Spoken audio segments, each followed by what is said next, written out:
ఎవరండి హైదరాబాద్లో real estate పడిపోయిందని చెప్పింది?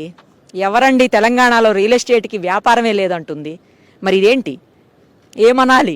177 కోట్లు ఎకరం ఆల్ టైమ్ రికార్డు, ఇండియాలోనే ఫస్ట్ టైం. ఇప్పుడు చెప్పండి, మనకి ఇక్కడ రియల్ ఎస్టేట్ పడిపోయిందా? రియల్ ఎస్టేట్ సరిగా లేదా? రియల్ ఎస్టేట్ లాస్లో ఉందా? కాదు కదా. ఇవన్నీ చూస్తుంటే ఖచ్చితంగా నో, రియల్ ఎస్టేట్ టాప్లో ఉంది. ఇది ఎంఎస్ఎన్ అనే కంపెనీ ఈ ల్యాండ్ని తీసుకున్నటువంటి పరిస్థితి. అంటే 177 కోట్లు పెట్టి వేలంలో వాళ్ళు చేజిక్కించుకున్నారు. అలాగే ప్రిస్టేజ్ అనే కంపెనీ 11 ఎకరాలు, ఇందాక చెప్పాను కదా 11 ఎకరాలు 140 కోట్లనే, అది ప్రిస్టేజ్ కంపెనీ తీసుకున్నటువంటి పరిస్థితి. సో మొత్తానికి హైదరాబాద్ రియల్ ఎస్టేట్ అంటే మొత్తం దేశమంతా కూడా ఒక్కసారి ఇలా తిరిగి చూసేటువంటి పరిస్థితి ఇప్పుడు ఈ దెబ్బతో వచ్చేసిందని చెప్పాలి. దీనికి రకరకాల రీజన్స్ ఉన్నాయి. ఐటీ ఇండస్ట్రీ ఒకటి ఫుల్ డెవలప్ అయిపోయినటువంటి పరిస్థితి హైదరాబాద్లో, దాంతోపాటు లక్షల్లో జీతాలు.